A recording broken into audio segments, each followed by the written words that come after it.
संभाजीनगर जिल्ह्यातील ज्या अतिप्राचीन आणि पौरात्य आणि ऐतिहासिक ज्या बौद्ध लेण्या आहेत, पुरातन बौद्ध लेण्या आहेत, त्यांच्या टेकड्यावर प्रचंड मोठ्या प्रमाणामध्ये मुरुम, माती, डबर याचं उत्खननाचं काम ब्लास्टिंग करून काढण्याचं काम सुरू झालेलं होतं. नदीपात्रात सुद्धा या संदर्भात येथील अनेक बौद्ध संघटनांनी त्याला विरोध केला, मोर्चा काढला, आंदोलनं केली, निवेदनं दिली.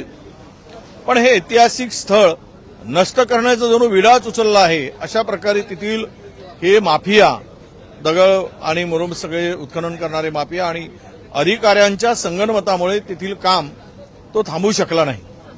म्हणून आज या संभाजीनगर जिल्ह्यातील या ऐतिहासिक आणि पुरातन या संपूर्ण लेण्यांचं संरक्षण व्हावं म्हणून आज आम्ही हा मुद्दा उपस्थित केला.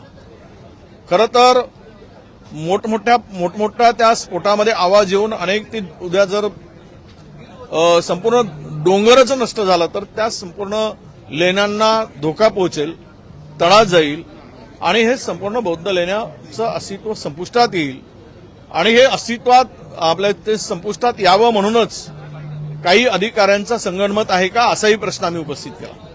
यामध्ये प्रचंड पैसा कमवण्याच्या नादात तेथील हे अवैध उत्खनन करणारे माफिया आणि अधिकारी या दोघांनी संगनमत करून जवळपास 200 कोटी रुपयाच्या वर महसुलाची चोरी केली, उत्खनन केलं आणि त्या जगभरात प्रसिद्ध असलेल्या या लेण्यांना धोका पोहोचण्यासाठी काम केलंय. म्हणून याचं संरक्षण व्हावं, दोषीवर कारवाई व्हावी आणि हे संपूर्ण उत्खननाला आशीर्वाद देणाऱ्या सगळ्या अधिकाऱ्यावर सुद्धा कारवाई करावी अशी मागणी आज आम्ही त्या ठिकाणी केलेली आहे. राज्यसभेबाबत भाजपकडनं, महायुतीकडनं त्यांची नावे जाहीर करण्यात आलेली आहे, परंतु अजूनपर्यंत एकही नावाची पुष्टी महाविकास आघाडीकडनं होते. काँग्रेसचं नेमकं काय ठरलंय? असं आहे की आम्ही राज्यसभेची जागा राष्ट्रीय पक्ष आमचा आहे, त्यामुळे आम्ही आग्रह धरला होता. परंतु राज्यसभेची जागा आम्हाला द्यावी, विधान परिषद जागा उद्धवसाहेब ठाकरे यांनी घ्यावी अशी आग्रही मागणी आमची नेहमी होती आणि तसं हायकमांडकडे सुद्धा आम्ही ती मागणी केलेली होती. परंतु राष्ट्रवादी शरद पवार गटांच्या अनेक नेत्यांनी दिल्लीशी संपर्क केला, उद्धव साहेबांशी संपर्क झाल्यानंतर त्यांनी भूमिका मांडली आणि आमच्याशी सुद्धा प्रदेशाध्यक्षाशी सकाळी सुप्रियाताई सुळे पण बोलल्या दुपारला. आणि यामधून एक आपल्या राष्ट्रवादी पवार साहेबांच्या गटाचे शरद पवार साहेब हे सर्वेसर्व आहेत, पवार साहेब ज्येष्ठ आहेत आणि आम्ही महाविकास आघाडीचा धर्म पाडणारे आहोत. तो धर्म आम्ही पाडून महाविकास आघाडी एकत्र राहावी, ती मजबूतीनं पुढे जावी, येणाऱ्या आव्हानाला, येणाऱ्या सगळ्या गोष्टीला, ही आमची सातत्यानं भूमिका राहिलेली आहे. म्हणून आमच्या हायकमांडनी कदाचित पवार साहेबांना पाठिंबा देण्याचा निर्णय घेतला असावा असं आमचं मत झालेलं आहे. आणि त्यांनी जो निर्णय घेतलेला आहे पवार साहेबांना पाठिंबा देण्याचा किंवा त्यांना राज्यसभेसाठी उमेदवार ठरवायचा, तर आत्ताच आम्हाला फोनही आला आमच्या प्रभारीच्याकडून की काँग्रेस प्रेसिडेंट मल्लिकार्जुन खरगे साहेबांनी, राहुलजी गांधी यांनी आणि सोनिया गांधीजींनी पवार साहेबांसारख्या ज्येष्ठ नेत्याला पाठिंबा देऊन त्यांना राज्यसभेच्या त्या ठिकाणी पाठवलं पाहिजे असं त्यांचं एकमत झालं. आणि त्यामुळे उद्या शरद पवार साहेब कदाचित या सगळ्यामध्ये महाविकास आघाडीचे उमेदवार ठरतील.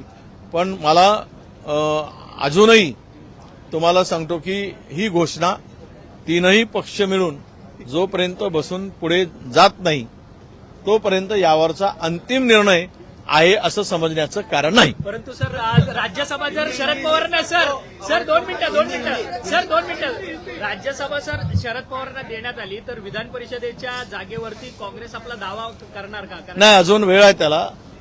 ते जुलैमध्ये त्या संदर्भात चर्चा होणार आहे. आत्तापासून कुठल्या त्या विषयावर चर्चा करणं किंवा मत प्रदर्शित करणं चुकीचं होईल. त्यावेळेस आम्ही ती चर्चा होईल, त्यावेळेस आमची भूमिका आम्ही मांडू. सर, एकीकडे मनसे आणि शिवसेनेमध्ये एक तडा गेली दिसते, कारण की जे स्वीकृत नगरचे रसिक समिती असतील त्यामध्ये दोन्ही भावामध्ये कुठेतरी रसिक तुम्हाला अपडेट आणि तुम्ही अपडेट नाही याचा अर्थ असा होतो. ते दोनही भावांचं मत एक झालेलं आहे. त्यांच्यामध्ये त्यांनी एकमताने प्रभाग समित्यांचं वाटप केलेलं आहे आणि पुन्हा दोन भाऊ एकत्र बसून त्यांनी तो निर्णय घेतला आहे. सकाळच्या बातम्या आणि दुपारच्या बातम्यातला हा अंतर आहे, त्यामुळे त्यावर आता कुठेही मतभेद दोन भावांचा आहे असं मला वाटत. सर, आज रोहित पवारांनी एक दावा केलाय महत्वाचा की 2023ला ज्यावेळेस एकनाथ शिंदे मुख्यमंत्री असताना डावोसला जात असताना त्यांनी व्हीएसआर कंपनीचं विमान वापरलेलं होतं आणि ते व्हीएसआर कंपनीच्या विमानाला जी आहे ती इराक आणि इराणच्या देशावरतून फ्लाईंग करण्याची परमिशन नव्हती. त्यावेळेस एकनाथ शिंदेचा जीव धोक्यात होता. अशा पद्धतीची एक खळबळजनक माहिती जी आहे ती रोहित पवारांनी उघडकीस आणलेली आहे. कशा पद्धतीने बघताय आणि व्हीएसआर कंपनीची फक्त 5च विमानं आतापर्यंत ग्राउंड झालेली आहेत.